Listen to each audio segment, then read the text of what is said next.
Wait, Jeff, what can't you say? Like and subscribe. Okay, today is Cinco de Mayo. No, it's the 6 of Mayo. And we're going to do another walk and talk in Aloes in Wonderland. So let's walk and talk. This time of year is great for the beginning of new growth coming out of the cycads. I'm sure we'll see some starting to create or push their annual flush of leaves. Meanwhile, the cones continue to grow and mature, and they will probably be breaking apart in about another month or so.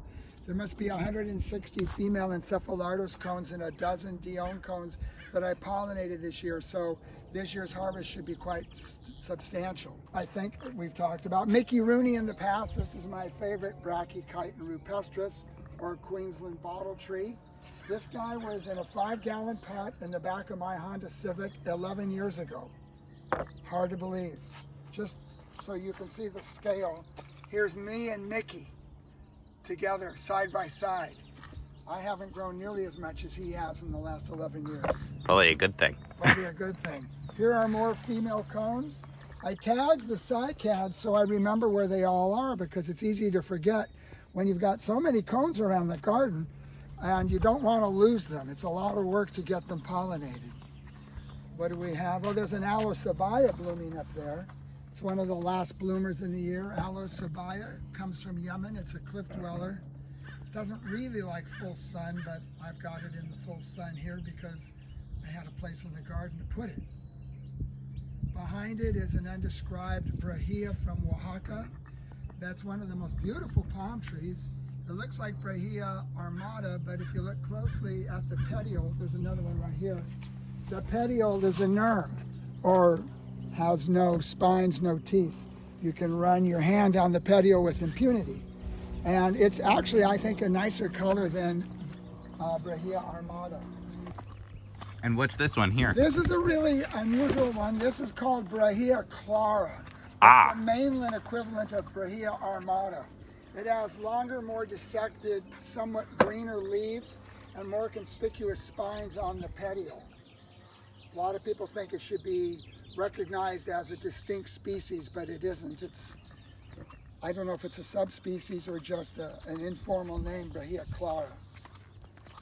Here is Encephalartos horridus by woodii. A lot of people love that plant. I think it's an okay hybrid, but I like several of the other woodii crosses better. So what are you looking at on this, on the leaf here, that lets you know it's a horridus by woodii? Or well, it's shiny. Woodii crosses are all super shiny, glossy green, and then the horridus component, of course, are those conspicuous spines and the twist in the leaf. Okay, so the kind of the leaf Shiny pigtailing green back on spiny itself yeah. there, and sorry. And the sharp spines. Now go down the hill and I'll show you my favorite. Right up here. There's a better one now, but we'll look at this one. That's Encephalartos transvenosus by woodii. In my opinion, that's the finest of all the woodii crosses. It looks like a giant, shiny transvenosus. It almost looks like a woodii as well. It really has the best attributes of each of the parent plants. And here's an Encephalartos transvenosus lehmannii female cone that I have crossed with woodii. 2 female cones. Over here are Aloe thraskii. I have too many, they're too big and they're unruly, and I am offering them free. Free of charge. You come and dig it out and it is yours. Jeff, careful, I'm gonna dig them all out. Well, somebody can come and dig them all out. Look at these beautiful Aloe ramossissimas. I've grown these from cuttings. They're about 3 years from a little cutting. They grow like animals. They really have exceeded my expectation of how fast they would grow. What's this cone? Well, that's another Encephalartos hybrid. I'm not sure what the hybrid, oh, that looks like lehmannii by transvenosus perhaps. Lehmannii by arenarius. And look at the size of those cones. Can you zoom in on those? Yeah. Okay, let's see. Be careful about walking backward because some of these Aloe ramosissimas will jump up and bite you. Here's a Pandanus. This is not really a good choice for most places, I think, in Southern California, unless you live near the coast where the marine influence will kind of keep the leaves a little darker green. Or if you have filtered shade, filtered sunlight rather, because they do want heat and they get stilt roots and get quite large. But it's a rather unruly plant to have. Here are some nice diones from Oaxaca. And then my favorite aloe, Aloe dichotoma. I got all this seed from Silver Hill, the couple that was unfortunately murdered a few years ago.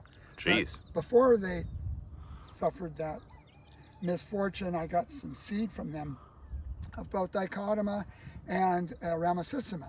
They're really hard, almost impossible to tell apart when they're young, but when they grow, they become quite distinctly different. And these guys make these great big trunks, and then they branch dichotomously, thus the name dichotoma, and have this wonderful sea green color. And then this is one of the parent plants for Hercules. Yes, dichotoma is one, the other is Aloe barberi, which... Way down there. The reason the cross was made in the first place was to capture the finest points or the finer points of Aloe dichotoma, but give it vigor and make it easier to grow. You're going to see these Aloe ramosissima that are about 9 years from seed. Here they are. I never dreamed they would grow so fast. They were just little tiny plants when I put them in the ground, and I thought they would stay small, but they've grown like animals. And the way I prune them is I get on my little ATV and I come rolling down this hill with a head of steam. Piff paff! I take the branches up top and root them out. Can't wait for them to bloom. And so, are there multiple types of Aloe ramosissima here? All this seed came from Silver Hill. Yeah, you see some are blue and larger leafed, and then some are much smaller and green leafed, and everything in between.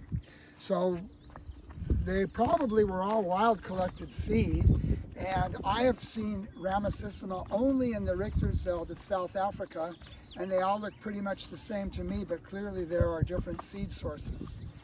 And you're going to see a giant one on your left coming right up. Look at the... Holy moly. That's the one. Yep, no kidding. Yeah, so I don't know what to do with this. I'm going to have to drive my ATV into it. That's 9 years from seed. Oh, here's a very interesting Cycas from China.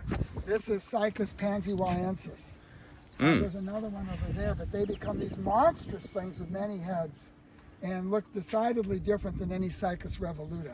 This is paucidentatus. Paucidentatus looks a lot like transvenosus, but the name paucidentatus means few teeth. And if you look at the margin of the leaf, you'll see that it has very few teeth, one, maybe two. Paucidentatus is a good name. It's also closely related to lehmannii, with the leaves decurved and these strong veins on the abaxial or bottom side of the leaflet. Yeah, these get to be giant. So veins on the abaxial side of the leaflet. Yeah, you can feel, if you run your thumb, you can feel them. And then you can see that the leaves are curving back, which is kind of similar to lehmannii genetically. Or lehmannii. Here is maybe my favorite plant now in the whole garden. This is another Encephalartos transvenosus woodii. And look at, you see that monstrous crown it's pumping in the middle? Look at that baby. And then from the top like that, you have a nice view down on the leaflets. And you can see this is now about a 3-foot trunker. It's about 20 years from seed. There's another nice Cycas panzhihuaensis from China. And then the Aloe barberi forest behind you. I think we looked at it. Well, maybe 9 years ago, I made a cross with Encephalartos longifolius, and I think it was trispinosus. They were these nothing little seedlings that I planted in the ground here, and they kind of looked like hell for the first couple of years. Then they decided they're growing like animals. Look at these new crowns. Every one of them is putting out a new crown of leaves. They have large conspicuous leaflets, which people like, and they're very upright. I usually make up what I think is a cute name for my hybrids, and I have not made up a name for these. All right, comment contest. Folius and trispinosus, but it could be longifolius and lehmannii.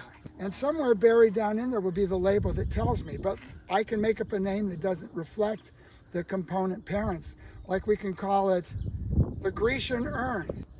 And then here's Encephalartos senticosus. The cones are dehiscing. I pollinated them. Grab a couple seed and then float test them up above. If they float, they're no good. If they sink, they might be good. We'll go float test them. Oh my God, look at these crowns. Yeah, it's pretty wild. Shystermeister. Holy Ned. How am I supposed to get through here? Okay. Is this where I say like and subscribe, or Exactly. like and take a hike?